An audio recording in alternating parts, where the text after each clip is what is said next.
Well, hello there, watching the press preview, a first look at what is on the front pages. Time then to see what's making the headlines with Conservative Home's Deputy Editor, Henry Hill, and the New Statesman's Associate Political Editor, Rachel Cunliffe. Welcome and great to see both of you.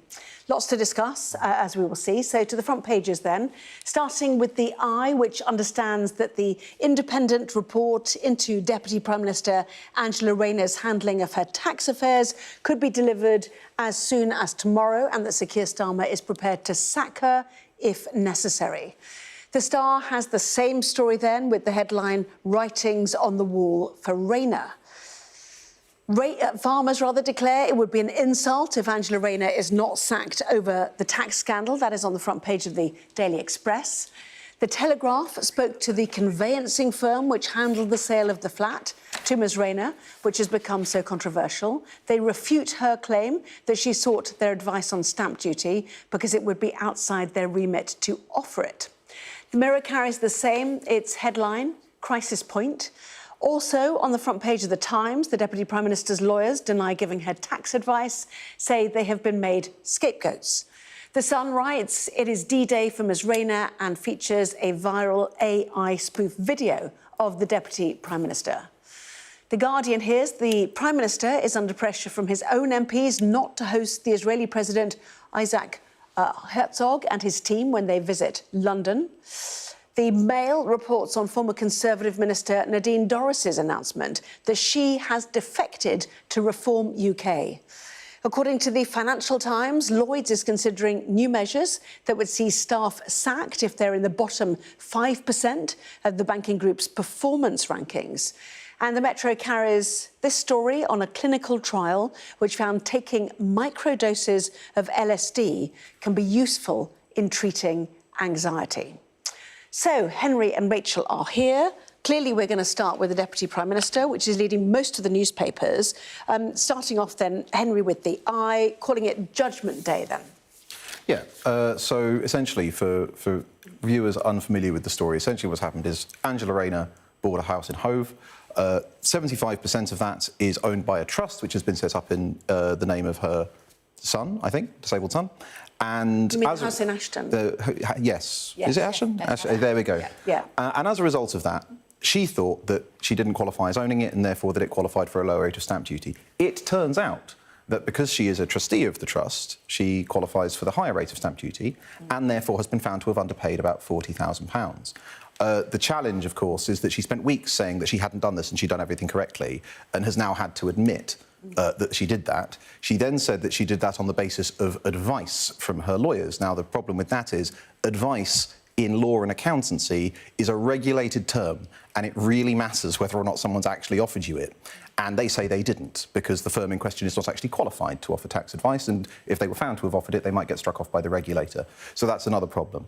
Now, Sir Lawrie Magnus, the government's ethics czar, I forget his official title, is due to basically report on whether or not he thinks that she's broken the ministerial code, and if she has, the Prime Minister has said that he'll sack her as Housing Secretary, but not as Labour Deputy Leader, because he can't do that.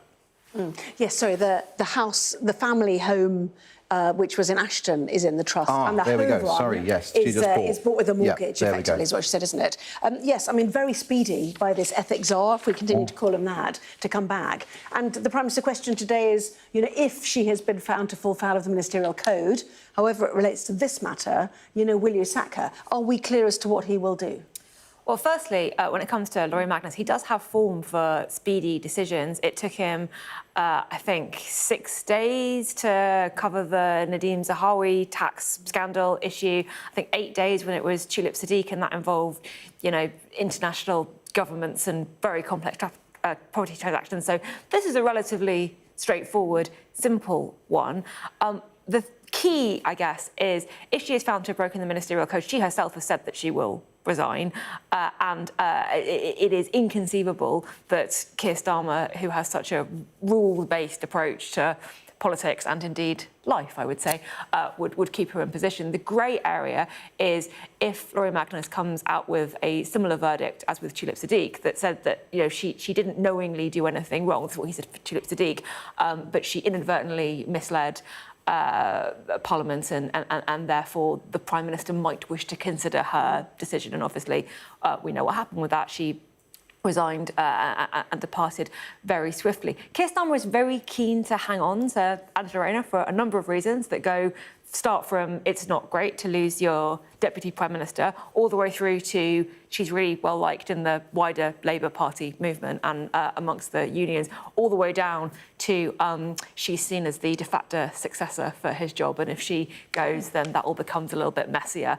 and raises more questions for the Prime Minister. It's very difficult to see how she can cling on if it turns out that her version of events that she gave in that interview on Wednesday isn't accurate. We're still waiting for more information. But I do think that, like, if any other politician, they would be gone by now. It is sort of testament to Angela Rayner's kind of character and also standing within the Labour Party that she is still here on Thursday evening when we're discussing this. Yes, indeed. And it is the Daily Telegraph that has the conversation with the conveyancing firm that handled the purchase of a £800,000 flat in Hove in East Sussex, insisting it had done nothing wrong, as you said, Henry, and was only acting on the information she provided. So the question then goes, did she not provide enough information about this trust? And did she not know that in owning a trust, even if it was in a child's name, as soon as it's owned by someone under 18, it is deemed that the parent owns it, which is the bit that if you type into HMRC, you can get up quite quickly. And that's the difficulty, isn't it? Yeah, trusts are complicated things. On the other hand, she has set one up. And that should maybe lead one to more familiarity with it than your average person might have trying to get across the subject very quickly in order to do it on the television. In terms of the advice, essentially what happened, or what the firm says happened, is that HMRC has an online tool, and you can put information into it and it will give you your stamp duty total. And what it says happened is that Angela Rayner gave her information, they put that information into this HMRC calculator and then gave her the results, which is functionally somebody just using a calculator for you. Now, the problem with that is that if your information or understanding of the issue is wrong, the number you get back will be wrong, which is why you have actual accountants who will correct your understandings. And, you send them all the raw data and then they know what's going on. And lots of people with more complicated arrangements probably don't try and do it themselves. So the question is essentially, if what's happened has happened and it was an honest mistake, there is still the question of, if you've got this quite complicated financial arrangement and you're dealing with quite large sums of money, why would you not go and get an accountancy firm? Because she would surely have been probably told that they weren't able to give her actual tax advice because the company isn't licensed to do it. I'm not so sure about that. So having recently gone through a property transaction that wasn't remotely complicated, I should say that at all points I was assured that the various solicitors involved and conveyancers knew exactly what they were talking about, and I took the information they gave me as advice, even though, as Henry says, advice doesn't have a set meaning here, and they may have disputed that. And I think, like anyone who's been through sort of the conveyancing process will know that sometimes conveyancers make mistakes, or sometimes the person that you're dealing with can make errors. I've heard of some, pretty substantial ones, everything from the wrong address of the property being listed to the wrong sale price to the wrong date to spelling mistakes in names and all like that. So I don't think it's unreasonable to think that if you are paying a conveyancer and they give you information, that information is accurate. Also, as Henry says, it's hugely complicated. Like, trusts are complicated. Do I think that as Deputy Prime Minister and Housing Secretary, it would have been a good idea to get specialist tax and trust advice rather than going to a high street firm? Yeah, that probably would have been sensible, and I think Angela Rayner would probably agree now that that's what she ought to have done. But I don't think, looking at all of this, you can say it's implausible that it was an honest mistake. And the Times picking up on that, inside pages. Rayner cut corners with a cheaper local firm to complete the flat deal, said local firm, suggesting it's now been made a scapegoat, of course. Angela Rayner may have cut corners, it says here, or tax experts have said. Land registry documents seen by the Times show that the Deputy Prime Minister used the firm that you mentioned, a family law firm in Kent, to complete the purchase of that property. Rayner, who is also Housing Minister, said she sought advice before buying the property, but as you are pointing out, that advice seems to not be adequate or deep enough, given the complications of what she believed was a trust in which she had sold her share, and therefore she did not own a property. So that's her basic presumption being challenged here. Again, when she says this is the problem with covering this kind of thing, when politicians say that they received legal advice, because to a layperson, I asked a lawyer their opinion on something is, oh, I went and got legal advice. But to a lawyer or somebody else who can literally just be struck off and professionally ruined by the regulator, they're very, very clear about what constitutes advice. I mean, this article, it is slightly strange in as much as the people being interviewed all basically say that she should have used the same national leading law firm, which, is excellent free publicity for them, so I won't name them on here. But I'm sure there are several other law firms which could potentially have had somebody licensed to provide the relevant tax advice. I think what they're saying is that she should have used the law firm that she used to help set up the trust that would have had all the information about the trust and therefore would have been able that would have made a lot more sense. I'm also not going to name them for the same reason. I think, let's be really ethical here. And two questions posted at the bottom of them. Survival rests on whether she made a careless mistake or a reckless one. And then this one by Fraser Nelson, that's Dan Needle, the tax expert that many of us follow. He took down Nadine Dorries. There we go. And this tax dispute is not about victimhood, it's about accountability. And that is fundamental for many people, given the fact, A, she's housing minister, B, we know that housing taxes are, in the line of fire, effectively, for the upcoming budget. Well, also, Angela Rayner, I think, now infamously said in 2013 on Twitter that tax avoidance costs lives.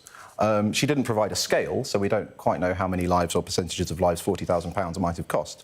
But nonetheless, this is a challenging thing about when politicians get pompous about tax avoidance. Tax evasion is just criminal. That's fine. No one gets points for being anti-tax evasion. But tax avoidance is something that lots and lots of people do. Anyone with an ISA, anyone who pays into a pension from a business, everyone avoids tax. It's legal methods to reduce your tax exposure. So if you one day hit out against people doing this, then one day it's you who turns out to have done it and you don't like the scrutiny, you don't really have the grounds to complain. Well, the other issue is that she has been such a crusader when it comes to stories of misconduct, alleged wrongdoing, when it was Conservative politicians. The Conservative Twitter account put together a compilation of all the times she has said, the equivalent of, one rule for them and another for us, and that makes her position difficult, I think, just because she has taken such a strong line on it before. I do still think there is a difference between making tax decisions specifically to reduce your tax liability, and tax avoidance also has a specific term. It's not using an ISA. That is avoiding tax. Tax avoidance as a term means using a loophole in the existing tax law in a way that the government didn't intend it to be used, and HMRC can come after you for that. There's a difference between doing that and making a mistake, even if it was a careless mistake.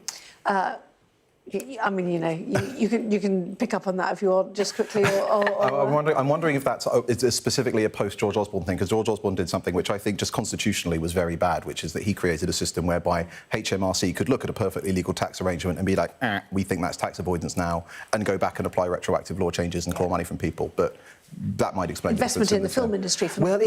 Yes, exactly. Which is a very, very bad way to make tax law, because politicians should just take responsibility for getting it right. Frankly. OK. Just quick last two papers. Writings on the wall for Rayner, showing the picture of the graffiti, on the wall outside her flat. And then the Daily Express pivoting back to farmers, who themselves have faced inheritance tax as well. And this is the sort of aggrieved process, generally, of people who feel that they're being clobbered in taxation. Can we say that it's not an elegant segue from the Express?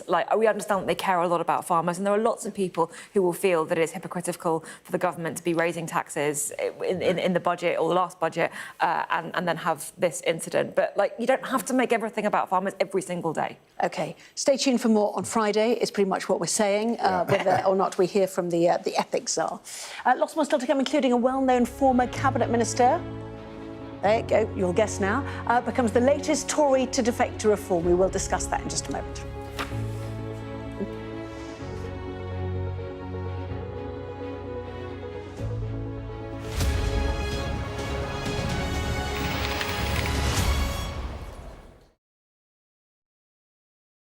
People that pod together, they have a little hive brain going on. They've not had a good week. I've had a good week. There's a teaser there, a teaser. OK, nothing to see here. Drama over. Full stop. Anyway, we'll get to that. She will be mortified. Because she's the first female chancellor. I popped upstairs, made myself a cheese sandwich, but now I'm with you. Annalise has come dressed in the magenta of electoral dysfunction. Available wherever you get your podcasts. I'm Mark Stone and I'm Sky's correspondent based here in Washington, D.C. We'd been warned that we would meet people in the lowest moment of their lives. Their story is one of fundamental American failure. Well, a slow drive for the president as he approaches his golf club, but I have to say there are more media here than there are supporters. We love Trump! I've witnessed the remarkable passion for politics here, but the anger too. This is just the audience that Joe Biden wanted. Is this the moment to reform gun laws? You know, it's easy to go to politics. But it's important, it's at the heart of the issue. For all the talk of a toned-down, humbled Trump, yes, maybe there was just a little less rhetoric, a little less divisiveness, but in the end it was the same rhythm, the same speech, the same man. All them people that died in Russia and Ukraine, they'd still be alive today if Donald Trump was president. If it was my wish, have a businessman that's strong like Trump, but maybe just doesn't say as much, you know? We are under Israeli military restrictions in terms of some of the things that we can film, but it's important to be in there. What we've been allowed to see over here is a humanitarian corridor. Free wherever you get your news. A young American medical student is making remarkable things happen. I've seen a lot of difficult things, and honestly, it breaks my heart. These children don't deserve that. I don't think there's a single Arab I know who isn't seriously disturbed by what's going on. And so they gathered for this wonder of nature. I'm very excited right now. This is an extraordinary moment beyond anything I could have expected. Sky News, get the full story first.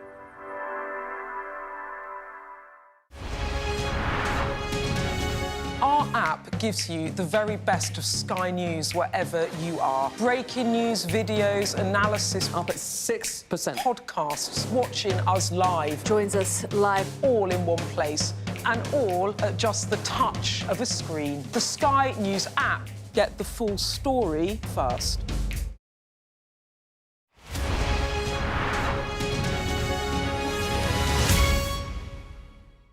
I'm David Blevins, and I'm Sky's senior Ireland correspondent. I've spent 30 years reporting the journey from conflict to peace. The end of the political stalemate, the start of a new chapter for Northern Ireland. Catholics and Protestants now facing the same threat. If we both contract COVID-19, religion's nothing. Sky News, the full story first.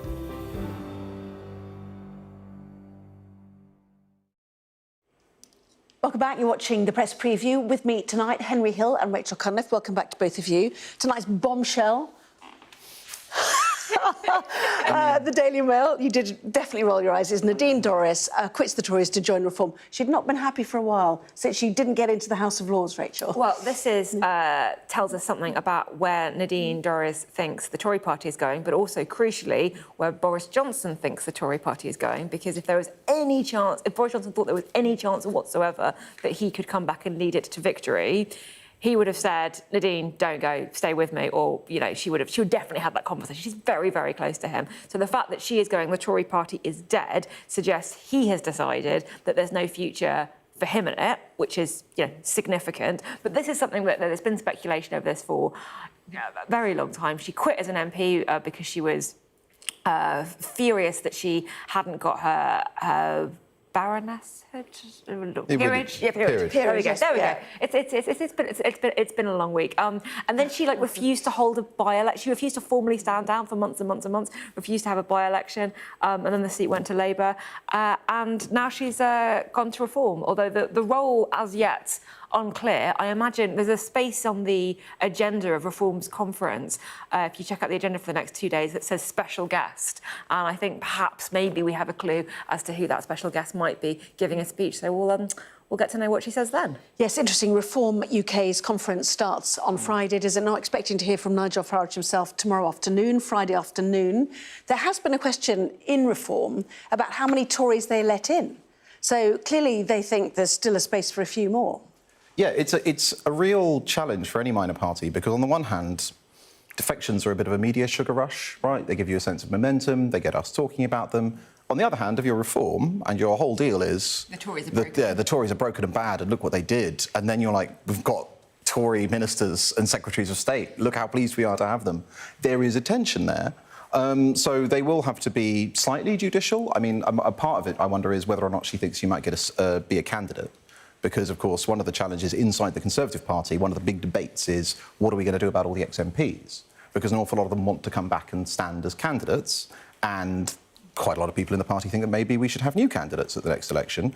But for some of those MPs, therefore, if they're thinking maybe I won't get reselected for the Conservatives, maybe the Conservatives won't do too well, they might then think, what if I could be a Reform candidate? So it is a challenge for Nigel Farage's party. And the quality of the candidates that Reform might be able to offer as well has also been an issue, hasn't it? There are big dividing lines, though, between Nadine Dorries' politics and I don't know, where do you put the apostrophe? And Nigel Farage. The big one, like the Online Safety Now Act, then bill. She championed it as Culture Secretary. That was her baby, and Nigel Farage has called it dystopian. So I would love to know how that conversation is going. Yeah. Nadine Dorries' Baroness is that's where we're at, isn't it? Right, let's move on to mind-mending chemicals. It seems much safer. LSD, taking small amounts of LSD, microdosing, can help your anxiety. I know a fair bit about this because a couple of years ago I interviewed one of the professors who spent his career working on how psychedelics can be used to treat anxiety, depression, alcohol dependency, and others. There are very, very tight rules on like how we even allow scientific medical trials involving these substances to go ahead, which is something that the UK government is actually behind on compared to other countries. But this has been in the works for a while, and now we've got a study that suggests that it can keep anxiety at bay for weeks at a time, which for people with chronic anxiety is life-changing. Absolutely. Let's move on to the Financial Times, the picture of the FT, the man who would have influenced your suit and any suit, and in fact my suit, which is Armani, to be fair. 20 years old, to be fair.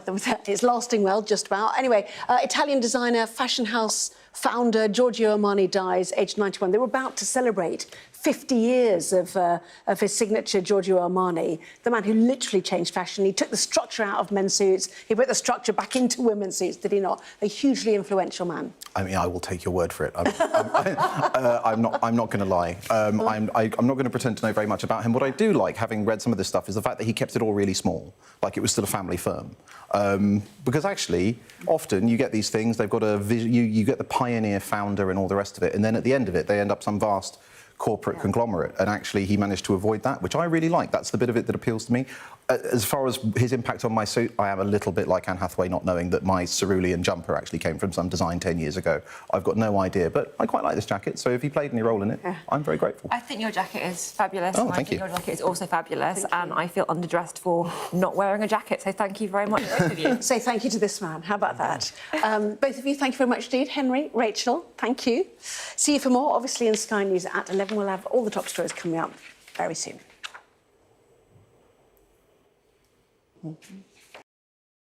Fire, shouts the commander. There's a dash to safety. We've now got to wait inside the shelter to see if there is incoming. I'm Deborah Hames, Sky's security and defence editor. Should Russia's war with Ukraine escalate significantly, pilots like these could be called upon to go into combat for real.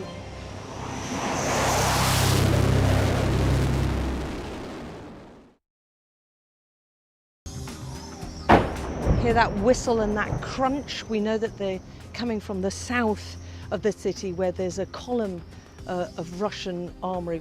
I'm Alex Crawford and I'm Sky's special correspondent based in Istanbul. Look at that sheet of flames, and that has happened within minutes, and now it's coming from both sides, and it's moving this way.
Hello there, good evening. It is just after 11 o'clock. Let's bring you our top story. An asylum seeker whose arrest sparked UK-wide anti-immigration protests has been found guilty of sexually assaulting a woman and a 14-year-old girl in Epping.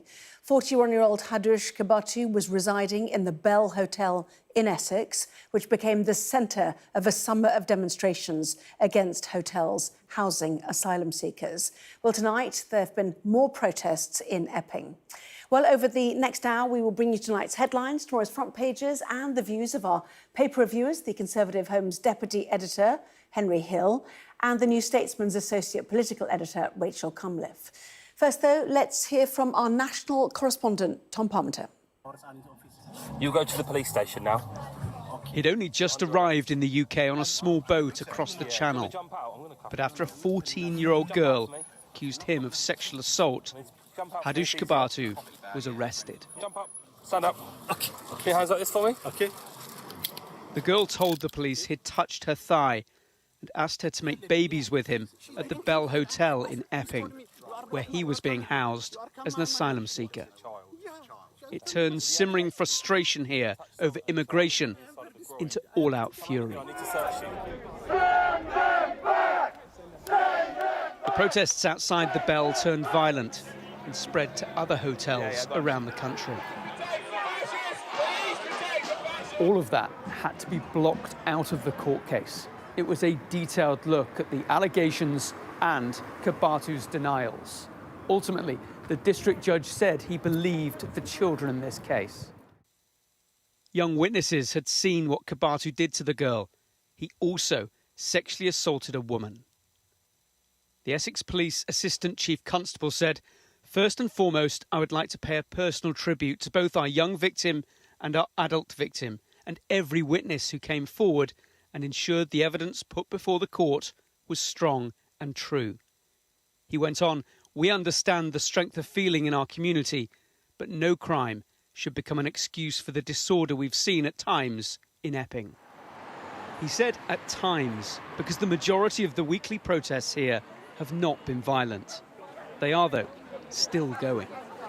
It just highlights who's in these places, and we don't know how many more, and they could all be innocent in there, but that's the whole point. Nobody knows. Once he's done his time, he's got to be deported, and that's what I think all of them should. Everyone's been frightened to say what they actually feel because you're branded as far-right, racist. Their fight is far from over, despite the news from court. As he left, Kabatu was told he'd be put on the sex offenders register and that he can expect a prison sentence when he's back in the dock later this month. Tom Parmenter, Sky News, Essex. Well, let us see how tomorrow's newspapers are reacting then to that. The guilty verdict for Hadush Kabatu, who sexually assaulted a 14-year-old girl days after arriving on a small boat, makes the front page of the Telegraph. The asylum seeker's conviction also featuring on the front of the Sun as a judge tells him to expect a custodial sentence. It's also on the front page of the Times, which remarks on the nationwide protests that followed his arrest. So let's get the thoughts then of our guests, Henry Hill and Rachel Cunliffe. Welcome to both of you.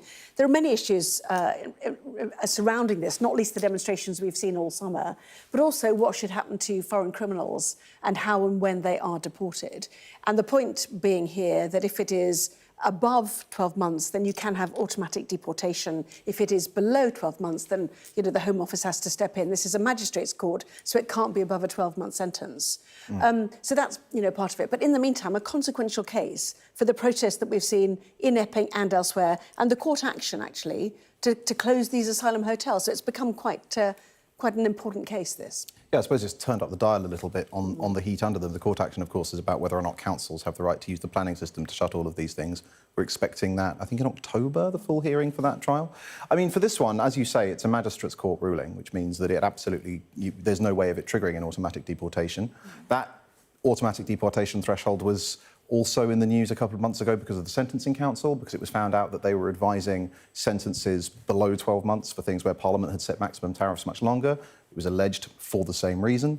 But then, of course, even if you didn't have all of that, you'd have had another thing which can really drive hostility to the way that we currently operate the asylum system, which is that in some cases, the very fact that somebody behaves like this helps their case. I mean, there was one man, I think he was from Afghanistan, and his lawyers said that his risky behaviours, he was also a convicted sex offender, his risky behaviours meant that he'd be in danger if he were returned to Afghanistan, and that was accepted by the court, because, you know, on the face of it, it was true.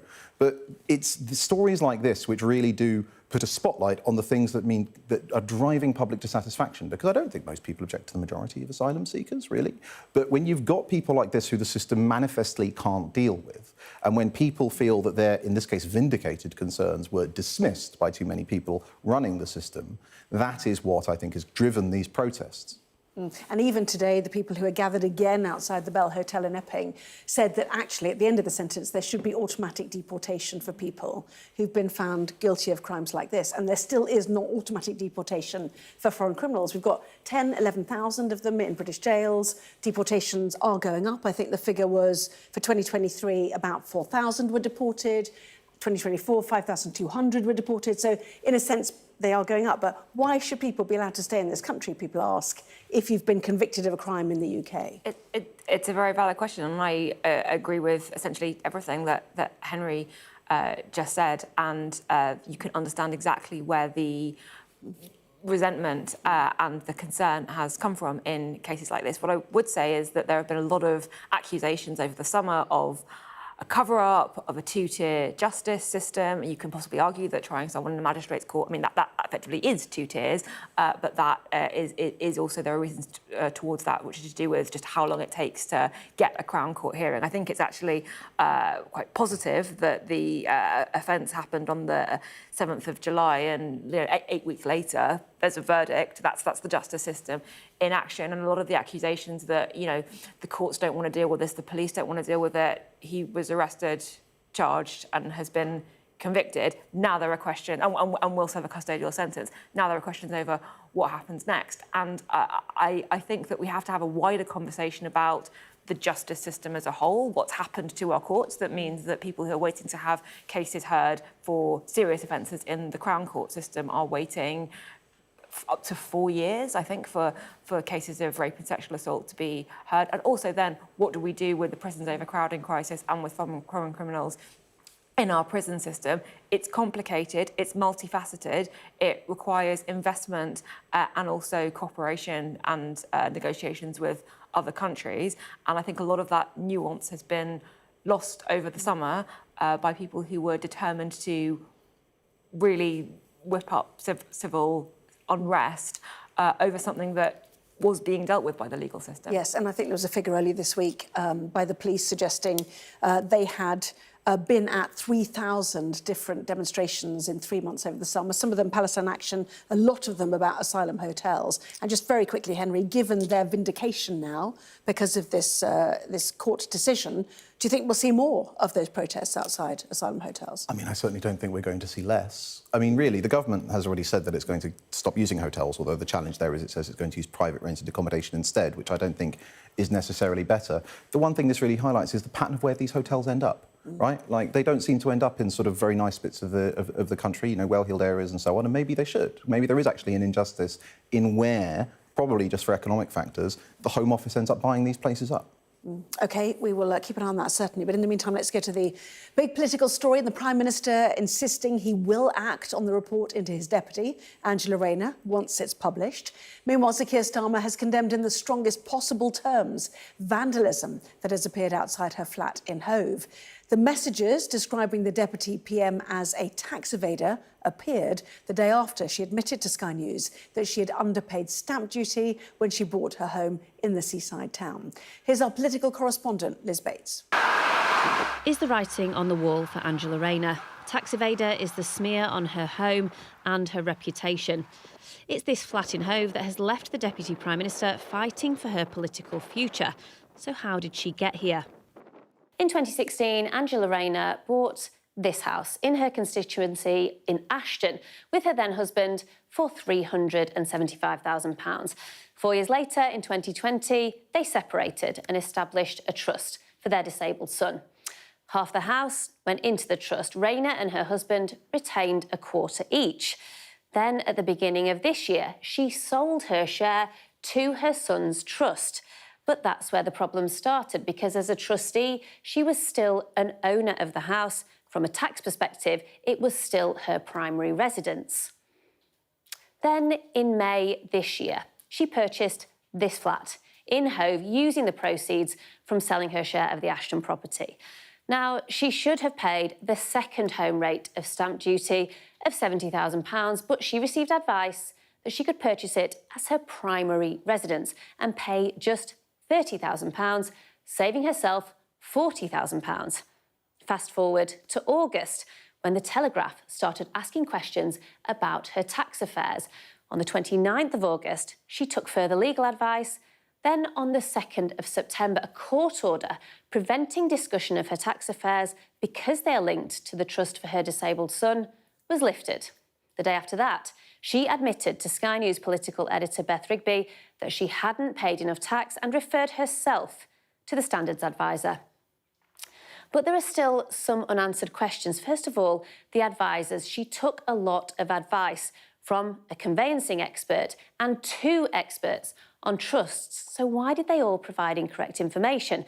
And there's also the government's own website, which has a stamp duty calculator that would have given her the correct advice. It's pretty simple. Why didn't she use it? And the big question, of course, was it a genuine mistake, or was she just trying to get away with paying less tax? So what happens next? Well, she has referred herself to the independent ethics advisor, Sir Laurie Magnus, who will investigate and decide whether she has broken the ministerial code. He's not bound by a strict deadline, but we expect the case to be concluded quickly, probably in a matter of days. He will report his findings and provide advice to the Prime Minister, and that advice will be published. Ultimately, though, it's the Prime Minister who will decide whether Angela Rayner remains in office. And finally, she will also have to pay back that £40,000 to HMRC, and she might also be fined an additional £12,000. He's been defending her, but the Prime Minister is also under pressure to say what he knew and when. I knew that she was taking advice. I think there was some further information that was needed. That advice then came through on Wednesday morning, and Angela Rayner referred herself straight away to the independent advisor. Back where it all started, in her constituency of Ashton-under-Lyne, they're not very impressed. I think there's been a bit of a cover-up, to be perfectly honest. You know, she should have known this. She's housing minister, for goodness sake. Do you have any sympathy for her? Yeah, because I'm always trying to cheat, but I never get away with it. That's really bad. I mean, like, this money is taxpayer money. It should be going back to the people. She's meant to represent the people. Essentially, one could argue that's stealing from the people. A lack of support here among those who elected her paints a pretty dismal picture for Angela Rayner, and the outlook for the next few days could be even worse. Liz Bates, Sky News, Westminster. Well, let's bring in our chief political correspondent, John Craig, who is in Westminster for us. So the words from the conveyancer, what impact does that have on Angela Rayner, and what might happen if we hear back from the ethics czar tomorrow, John? It's very serious. I mean, there are 2 blows, really, that hit Angela Rayner. First, the PM saying that the ethics advisor, Sir Laurie Magnus, is going to reach a quick decision. That's what I'm expecting, said the PM. And then, of course, from this conveyancing firm. Now, what they've said is that they have contradicted what she said. They said that they've been made scapegoats. They didn't provide any tax advice. They're conveyancing. They're not solicitors, and that's the problem.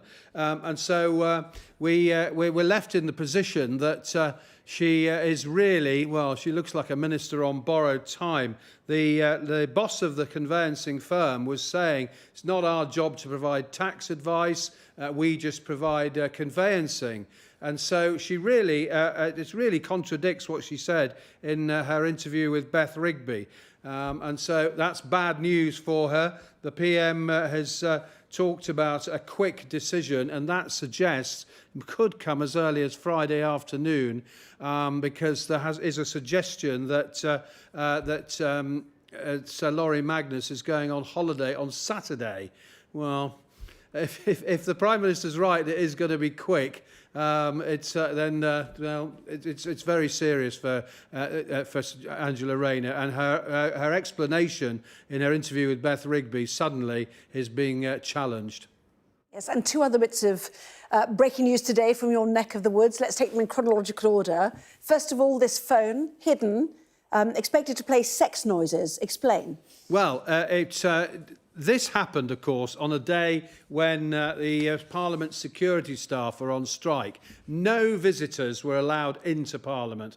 Therefore, in a sense, it's an inside job. Somebody, obviously, who works in Parliament or got access to Parliament, not a visitor. What happened was a phone was attached to underneath the big table that's in front of the Speaker's clerks, and there it is there, you can see it there. The table there with the mace on it, the books, the dispatch box and so on. It was taped to the underneath, timed to produce these, shall we say, intimate, embarrassing noises, just as Sir Keir Starmer was facing Kemi Badenoch. Now, the police have not seen the funny side of it at all. Then they say what happened was it was at 10:25 on Wednesday. It was found during a routine search in the chamber by Metropolitan Police officers. Now, the sniffer dogs go in every day. The phone, the police say, was purposely placed in a location with the aim of causing disruption to business in the House. And the Speaker and the Clerk of the House have been informed. I can't imagine what Lindsay Hoyle's reaction must have been when he was told. Probably head in hands. Yes, intimate, much better word. Thank you for that, John. In the meantime, Nadine Dorries quitting and going to Reform UK. Yes, she has done an interview in the Daily Mail, plus her column, weekly column. In her interview, she says the Tory party is dead. Its members now need to think the unthinkable and look to the future. Not clear whether she's talking about a pact between the Tories and Reform, or perhaps more Tories like her defecting, Jake Berry, Andrea Jenkins, David Jones, the former Welsh Secretary, and so on. In her Mail column, she says this: the time for action is now. I believe the only politician who has the answers, the knowledge and the will to deliver is Nigel Farage. Well, of course, there's another person in this drama, and it's Boris Johnson, because Nadine Dorries has been the chief cheerleader for Boris Johnson for years, and he's her hero. This is her revenge for the Tories toppling Boris Johnson. Remember, she wrote a book called The Assassination of Boris Johnson. And so, Nadine's revenge. John, lots going on. Thank you very much indeed. So, lots of focus in the papers on Angela Rayner. Let's take a look, shall we? The Eye says the report into her handling of her tax affairs could be delivered as soon as tomorrow, and that Sir Keir Starmer is prepared to sack her if necessary. The Star, with the same story, the headline, writings on the wall for Rayner, picturing the graffiti outside her home, her new home in Hove. Farmers declare it would be an insult if Angela Rayner is not sacked over the tax scandal. That is on the front of the Express. Farmers facing inheritance tax, some of them. The Telegraph spoke to the conveyancing firm which handled the sale of the flat to Ms Rayner, which John Craig was talking about, which has become so controversial. They refute her claim that she sought their advice on stamp duty because it would be outside their remit to offer it. Also on the front page of the Times, Deputy Prime Minister's lawyers deny giving her tax advice, say they have been made scapegoats. The Sun writes it is D-Day for Miss Rayner and features a viral AI spoof video of the Deputy Prime Minister, Rayner, facing the rap. So back to Henry and Rachel. So the ethics are Rachel off on holiday, which is why this might be quick. Who knew? But anyway, how serious now does it look for her, do you think? Well, the ethics advisor is off on holiday on Saturday. As John Craig said, though, we expect a verdict on this tomorrow afternoon. roughly aligned with when Nigel Farage is going to give his reform conference. That occurred to me as well, I have to say. Yeah, it does look serious. What Rayner originally said was that she took advice from the conveyancers and 2 other tax experts. We heard from the conveyancers, they say they don't offer that. We spoke previously in the programme about the confusion over what offering advice actually looks like. But there are these 2 other experts that she said she consulted, and we, as of yet, don't seem to know who they are or what they're going to say. So that's a factor too. It is looking, though, that the story that she put out on Wednesday had to be entirely accurate for her to be able to survive this. And people may be very sympathetic with her circumstances, but having put out that interview, that version of events had to be accurate. If it turns out that it isn't even just round the edges, that's going to be very damaging for her. You say that, but it is in the gift of Sir Keir Starmer, the Prime Minister, isn't it? He makes the decision, having got the evidence of the ethics people. Yeah, in principle, that's the case. One of the problems I wrote an essay last year about the ethics advisor is that, in a way, lots of Prime Ministers are strongly incentivised to outsource the decision to Sir Lawrie Magnus or whomever is serving in that position, because although you can do it, Boris Johnson famously retained Priti Patel against the advice of the ethics advisor. You're nonetheless, you're taking a huge political hit to do that, right? Because you've had your official, is this good or bad, czar, go and look at it, say bad, and then you're like, well, actually, I'm going to keep it anyway. So, in a way, really, Sir Lawrie is making the decision. I mean, it's particularly in this case because it's impossible to conceive of Sir Keir Starmer, of all people, refuting his ethics advisor. But the fate of a Secretary of State really does rest in the hands of this appointed official, and it's when you step back and think about it, it is quite a remarkable state of affairs. She would still be deputy leader of the Labour Party unless she chose to resign from that. No, I just think that's a really interesting dynamic that wouldn't be true with a Conservative government, that's a position, a mandate that she holds in her own right. She was voted for by Labour members.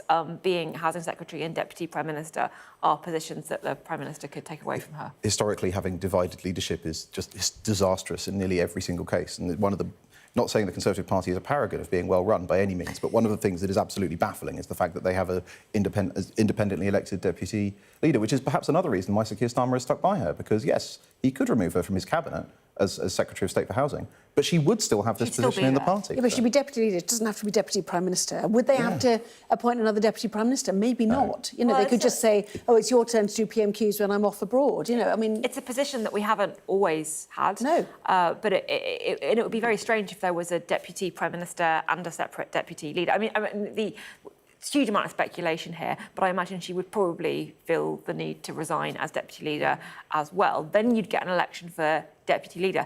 That's going to be really interesting because that has nothing to do with the parliamentary party. Yeah. That is the Labour Party members and the unions, and there's a lot of frustration with the government, should we say, among that particular cohort. I mean, a lot of voters may well feel utterly sympathetic about her trying to arrange a home for her child who has lifelong disabilities and then make a new life post-divorce, with a new partner, who might have family elsewhere that you have to go and move to. But the newspapers, it feels, are out to get her. Express in terms of, segueing via farmers, which I know you're a bit disapproving of. Daily Telegraph as well. Rayner's lawyers rebuts her tax claim and said, is that because she's been, Labour's chief accuser on all matters like this in the past against the Conservatives? I mean, has there been a recent case of a politician who's been caught up in something like this who the press haven't gone for? I think the press tend to scent blood in the water and go for it regardless of who it is. Basically, like they're like sharks. I don't think there's been arguments both ways. Is Rayner being singled out because of X, Y, or Z, or is she actually being treated differently? I don't think so. This is just normal treatment for a politician. And just very quickly on Nadine Dorries, maybe she will be unveiled at the Reform UK conference, which starts tomorrow. But your supporters of Conservative Home, do they think the Conservative Party is dead, like Nadine Dorries has said tonight? Well, they probably wouldn't still be on Conservative Home if they did. We're very much the Japanese infantry at this point, but we are still there. I mean, look, the Richter scale, it's been described in one of these papers as a seismic event, the defection of the Richter scale is a scale with a low end, and Nadine Dorries has not been functionally part of the Conservative Party for a very long time. She despises most of it for not still having Boris Johnson as leader. I wonder how these big personalities are going to gel with the command and control culture in reform. You can't actually, we've seen this already, you can't even just have a casual policy opinion that contradicts Nigel Farage without it becoming a row. So a lot of these people who are defecting, some of them quite enjoyed the fact that in the Conservative Party you can be a continual dissident. Not the case. Yeah, there it is, front page of the Daily Mail. Nadine Dorries quits Tories to join Reform. Seismic blow, as you said, to the party she served for more than 30 years. I did not say that. And Reform UK, Nigel Farage, as you said, on the stand tomorrow afternoon, so full coverage of that then. Well, plenty more still to come in the next part of our programme, including we'll be discussing the front of the Financial Times as the iconic designer, Giorgio Armani, passes away at the age of 91.